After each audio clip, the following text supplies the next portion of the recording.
Hello नमस्कार दोस्तों, एक बार फिर से स्वागत है आपका अपने यूट्यूब चैनल स्टडी 54 मैनपुरी में। डियर फ्रेंड्स, आई होप कि आप सब लोग अच्छे ही होंगे और स्टडी चल ही रही होगी। और डियर फ्रेंड्स, अगर आपको नहीं पता है तो बहुत ही इम्पोर्टेंट न्यूज़ है आपके लिए कि यूपीपीसीएल जेईई का एग्ज़ाम बहुत जल्द होने वाला है। तो आप लोग अपना अच्छे से रिवीजन करते रहिए और क्वेश्चन की प्रैक्टिस करते रहिए, ठीक है। तो चलिए सबसे पहले हम लोग आज डिस्कस कर लेते हैं कि प्रीवियस वीडियो में मैंने आपको क्या पढ़ा दिया था। तो मेजरमेंट सब्जेक्ट में आपको मैंने प्रीवियस वीडियो में क्या पढ़ाया था। प्रीवियस वीडियो में जो कैरेक्टरिस्टिक्स होती है मेजरमेंट की, यानी कि static characteristics and dynamic characteristics, दोनों ही कैरेक्टरिस्टिक्स के बारे में बहुत अच्छे से डिस्कस किया था। और आई होप कि आपको अच्छे से समझ में भी आ गया होगा। और फिर भी अगर कोई डाउट है तो प्लीज़ कमेंट में, मैं आपके सारे डाउट दूर करूंगी। और ये फ्रेंड्स, आज आपको एक चीज़ और बतानी है कि जो मैं अभी मेजरमेंट एंड इंस्ट्रूमेंटेशन सब्जेक्ट पढ़ा रही हूँ, उसका आप नोट्स प्रिपेयर करिए, लगातार करते रहिए, क्योंकि आपके अब कंटिन्यू एग्ज़ाम होने वाले हैं। और एग्ज़ाम के टाइम पर नोट्स अगर अवेलेबल होते हैं तो डियर फ्रेंड्स रिवीजन करने में बहुत ज़्यादा हेल्प मिलती है। तो चलिए सबसे पहले चलते हैं, आज हम लोग क्या पढ़ने वाले हैं, एरर एनालिसिस। एरर एनालिसिस हमारा क्या है, एक चैप्टर है error analysis. Okay, error analysis के अकॉर्डिंग ही हम कौन कौन से टॉपिक पढ़ने वाले हैं। तो देखिए, हम लोग टॉपिक पढ़ने वाले हैं कि कितने टाइप्स की उसमें एरर होती है। सबसे पहले आप टॉपिक लिखेंगे एरर के बारे में पढ़ने वाले हैं। उसके बाद हम पढ़ने वाले हैं types of error. Okay, types of error के बारे में पढ़ने वाले हैं। उसके बाद टाइप्स ऑफ एरर में ही हम क्या पढ़ने वाले हैं, absolute error. Okay, absolute error पढ़ने वाले हैं। Okay, gross error. Types of error में ही हम क्या पढ़ने वाले हैं, gross error.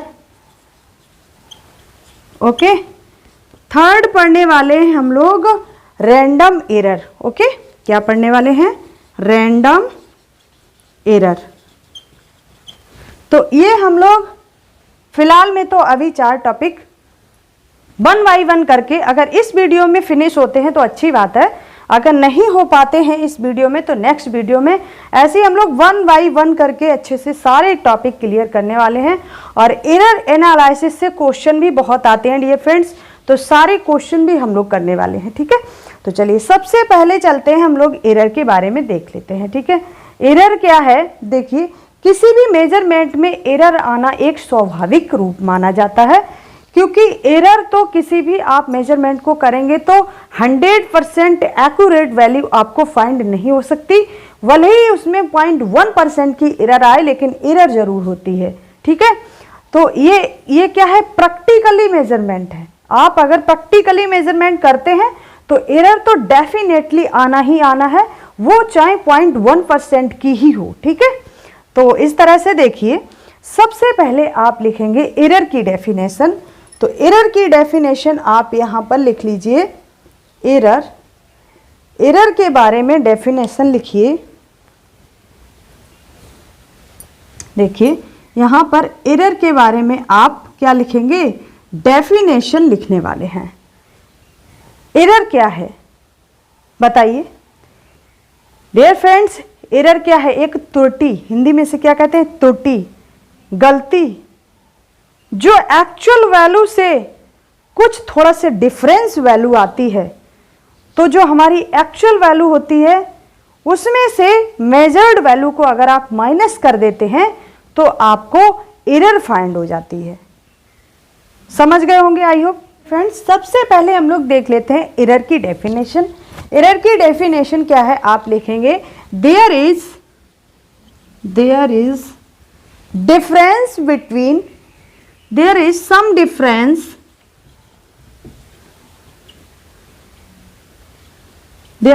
difference between measured value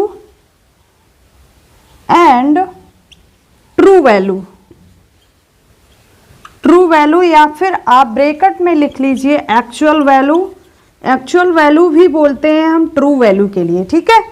क्या लिखेंगे आप? There is some difference between measured value and true value, यानी कि एक्चुअल वैल्यू। मेजर्ड वैल्यू और एक्चुअल वैल्यू में जो थोड़ा सा डिफरेंस आता है उसी को हम क्या कहते हैं? एरर कहते हैं, ठीक है।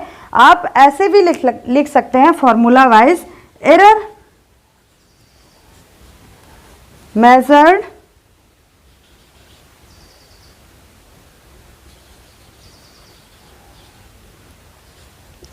Value minus true value. Okay, measured value minus true value, ये भी आप लिख सकते हैं फॉर्मूला वाइज। एग्जाम के पॉइंट ऑफ व्यू से डियर फ्रेंड्स, एरर का कॉन्सेप्ट सीखना आपको बहुत ज़्यादा इंपॉर्टेंट है। तो आप अगर मेरी मानिए तो अच्छे से मेरे साथ बने रहिए और सीखते रहिए डियर फ्रेंड्स। देखिए कितना इंटरेस्टिंग सब्जेक्ट है और कितना इंटरेस्टिंग टॉपिक है, ठीक है। तो चलिए चलते हैं नेक्स्ट टॉपिक पर। नेक्स्ट टॉपिक है हमारा क्या है? नेक्स्ट टॉपिक है क्या? एरर के बाद हम क्या पढ़ने वाले हैं? Types of error. हमारा सेकंड टॉपिक है टाइप्स ऑफ एरर। और टाइप्स ऑफ एरर मोस्टली हमारी इलेक्ट्रिकल सब्जेक्ट में कितने टाइप्स की मानी गई है? तो ये 3 टाइप्स की है, ठीक है। It is 3 types, okay. 3 types की कौन कौन सी है? फर्स्ट इज, इस तरह से आप ये फिगर बना लीजिए तो ज़्यादा अच्छा रहेगा याद करने के पर्पज से। देखिए सबसे पहले आप लिखेंगे सिस्टमैटिक एरर।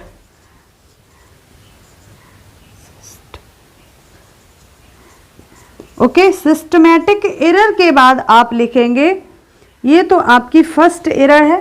सेकंड है ग्रॉस एरर, ओके।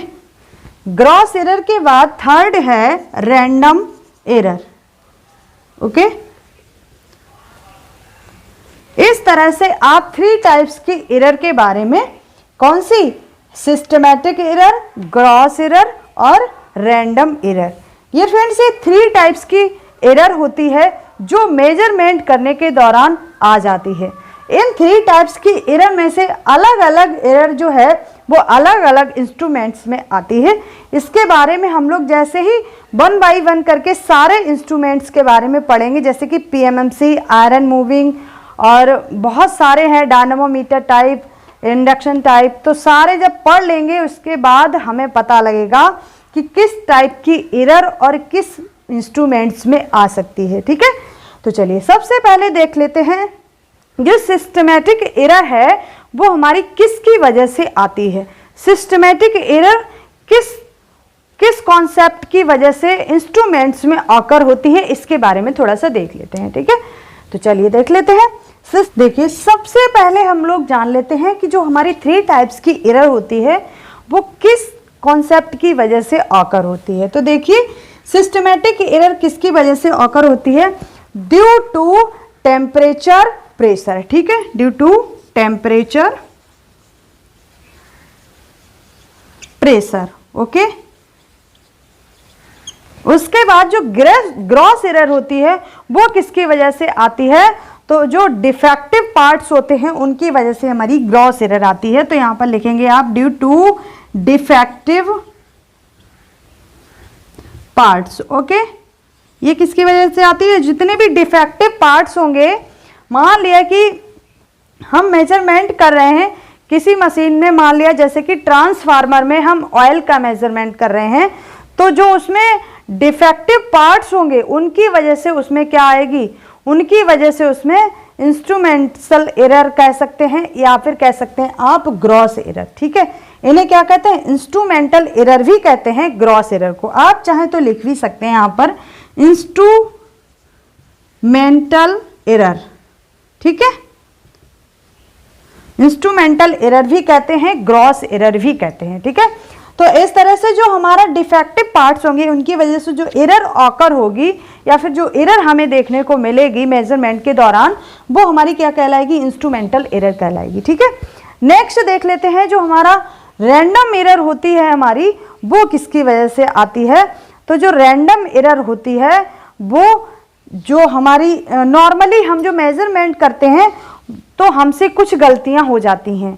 मान लिया कि हमने कनेक्शन प्रोवाइड सही से नहीं कराया, मान लिया कि कोई वोल्ट मीटर है और हम मेजरमेंट कर रहे हैं, तो हमने कोई दो हमारे जो एनोड और कैथोड हमारे जो टर्मिनल होंगे उनमें हमने उन दो टर्मिनलों को, वोल्ट मीटर के भी दो टर्मिनल होंगे, एनोड एंड कैथोड, तो मान लिया आपने उसे अपोजिटली कनेक्टेड कर दिया, तो जो मेजरमेंट आपने खुद से किया है, खुद से गलती की है, यानी कि स्वयं आप मेजरमेंट करने में जो गलती कर रहे हैं, वो जो एरर ऑकर होगी उस दौरान, वो आपकी क्या कहलाएगी? Random error. और वो एरर आप जल्दी ही दूर भी कर सकते हैं, ठीक है। और जो आपकी जो 2 टाइप्स की एरर होती हैं, इन्हें आप सडनली दूर नहीं कर सकते हैं, बट जो रैंडम एरर होती है वो आप जल्दी ही रैपिडली उसे चेंज कर सकते हैं। यानी कि आपने तुरंत ही गलत कनेक्शन दिया था और तुरंत ही सही कनेक्शन दे दिया, तो आपको एरर जो है वो पता लग जाएगी कि कितनी है, वो एकदम एक्यूरेट एरर निकल के आ जाएगी, ठीक है, मेजरमेंट में। तो ये हमारे 3 टाइप्स की एरर हो गई। उसके बाद हम देख लेते हैं सिस्टमैटिक एरर जो होती है वो कितने टाइप्स की होती है, ठीक है। तो जो सिस्टमैटिक एरर होती है वो देख लेते हैं। फर्स्ट होती है observation error, observation error, okay, first होती है ऑब्जर्वेशन एरर। सेकंड होती है dear friends environmental error. Environmental क्या होती है? Environmental error, okay. तो सेकंड होती है एनवायरमेंटल एरर, जो क्या होती है? एनवायरमेंट में जो परिवर्तन होता रहता है, मान लिया कि बारिश हो गई तो इंस्ट्रूमेंट में क्या होता है? थोड़ी सी नमी प्रोवाइड हो जाती है, और नमी के ही दौरान आपको क्या होगा? वहां पर कुछ फ्लक्चुएशन देखने को मिलता है, यानी कि एरर में फ्लक्चुएशन आपको मेजरमेंट करने के दौरान देखने को मिलेगा। जो आपको फ्लक्चुएशन देखने को मिला है वही आपका क्या कहलाएगा? एनवायरमेंटल एरर कहलाएगा, ठीक है।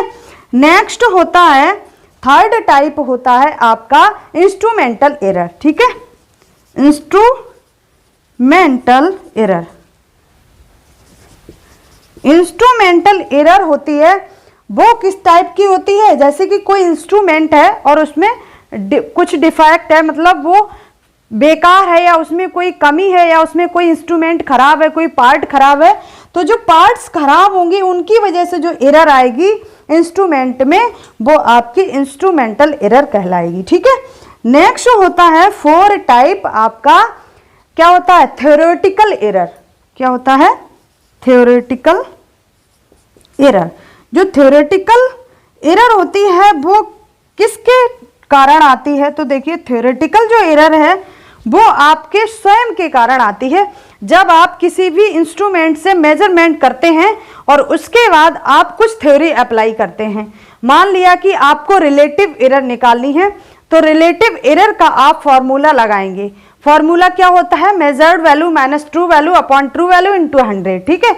अब जब आप इस फॉर्मूले को अप्लाई करेंगे, उसके बाद अप्लाई करने के बाद आप मान लिया आपने कैलकुलेशन में कोई गलती कर दी, ठीक है, कैलकुलेशन आप सही से नहीं कर पाए, यानी कि आप डिवाइड सही से नहीं कर पाए, या फिर आपने फॉर्मूला लगाने में कोई गलती कर दी, तो जो एरर आपको देखने को मिलेगी वो आपकी क्या कहलाएगी? थ्योरेटिकल एरर कहलाएगी, ठीक है। डियर फ्रेंड्स, आई होप कि आपको ये 4 पॉइंट अच्छे से क्लियर हुए होंगे। अगर फिर भी कोई डाउट्स है तो प्लीज कमेंट्स में, मैं आपके सारे डाउट्स दूर करूंगी, ठीक है। तो यहां तक हमारा कॉन्सेप्ट कंप्लीट होता है। अब हम लोग 1 बाय 1 करके सारी एरर के बारे में अच्छे से पढ़ेंगे, ठीक है।